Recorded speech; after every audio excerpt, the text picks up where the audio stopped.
Cristiano Ronaldo, héros de Manchester United, le FC Barcelone qui sombre complètement et la défaite de Lille à Salzbourg, mais aussi la Ligue Europa et la liste de Didier Deschamps dévoilée ce jeudi. On en parle tout de suite dans le journal de Made in Foot.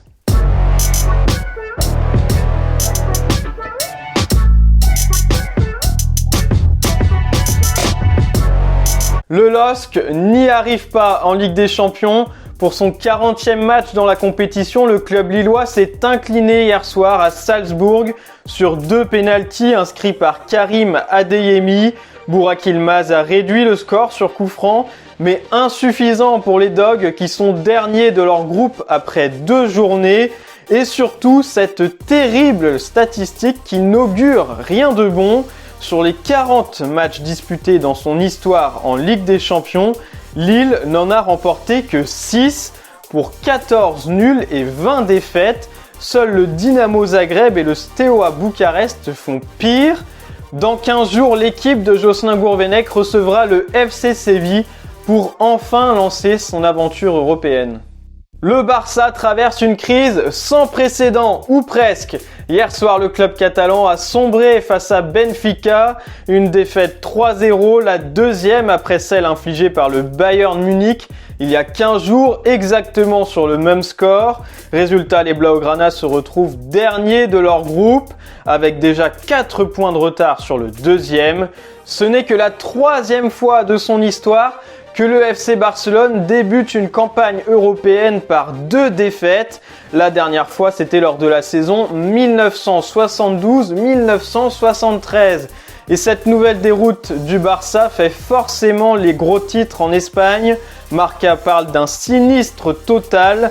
Pour Mundo Deportivo, le Barça est contre les cordes, proche du chaos et de l'élimination, alors qu'une seule équipe a déjà réussi à se qualifier après avoir perdu ses 2 premiers matchs en LDC.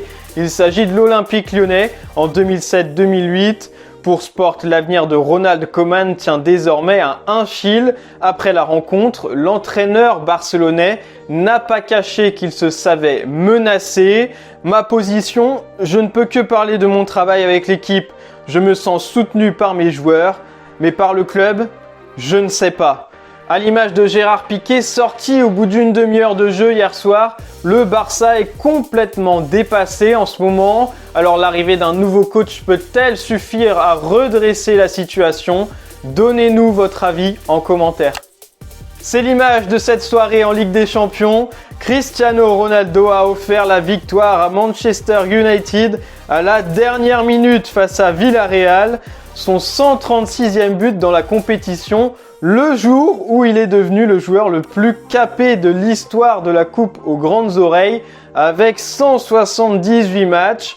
24 heures après la merveille de Lionel Messi avec le PSG, CR7 lui a donc répondu et a une nouvelle fois rappelé pourquoi la LDC était sa compétition favorite. De quoi emballer la presse britannique avec le Daily Express qui titre « Ronaldo à la rescousse ». De son côté, le Mirror se réjouit que la poitrine du Portugais soit arrivée dans les temps. Et comme Old Trafford a pu le constater, Cristiano Ronaldo est toujours en grande forme, même à 36 ans. Et voici tous les résultats de ces 2 soirées de Ligue des Champions, avec la victoire évidemment du PSG mardi soir face à Manchester City et la défaite surprise du Real Madrid à domicile contre le Sheriff Tiraspol. Ce mercredi, la Juve a remporté le choc face au champion d'Europe en titre Chelsea et le Bayern Munich a écrasé le Dynamo Kiev grâce notamment à un doublé de l'inévitable Robert Lewandowski. Et la semaine européenne se poursuit ce jeudi soir avec la Ligue Europa et la Ligue Europa Conférence. À 18h45, l'OL reçoit Brøndby au Groupama Stadium. Sans Jérôme Boateng, Jason Denayer, Islam Slimani et Moussa Dembélé, tous blessés. À la même heure, l'AS Monaco se déplace en Espagne sur la pelouse de la Real Sociedad avec le retour de Crépin Diatta dans le groupe, buteur il y a 15 jours lors de la victoire contre Sturm Graz.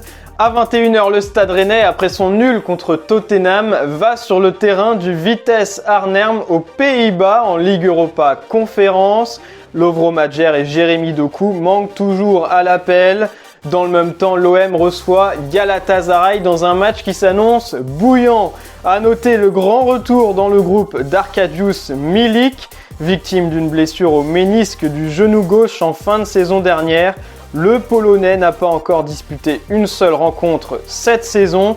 Il pourrait même être titulaire dans ce match qui s'annonce déjà décisif pour la qualification après le match nul face au Lokomotiv Moscou il y a 15 jours. À une semaine de la demi-finale du Final Four de la Ligue des Nations contre la Belgique, Didier Deschamps doit dévoiler ce jeudi à 14 h sa liste. Deux certitudes, Benjamin Pavard et Lucas Hernandez seront de retour en défense après leur absence lors du dernier rassemblement. Le doute plane sur N'Golo Kanté, testé positif au Covid-19. Le milieu de Chelsea doit rester à l'isolement jusqu'au 7 octobre, date de la demi-finale, mais pourrait donc être disponible pour une éventuelle finale. En attaque, Kingsley Coman, opéré du cœur récemment, va rester à Munich. Et Olivier Giroud ne devrait pas être rappelé par le sélectionneur malgré ses déclarations il y a quelques jours. Pas vraiment de surprise à attendre dans cette liste donc, si ce n'est peut-être l'absence de Steve Mandanda qui ne joue plus à l'OM et pourrait donc perdre sa place dans le groupe France. Réponse à 14 h avec Didier Deschamps. Et voilà, c'est tout pour aujourd'hui. Merci de nous avoir suivis et à bientôt pour un nouveau journal de Made in Foot.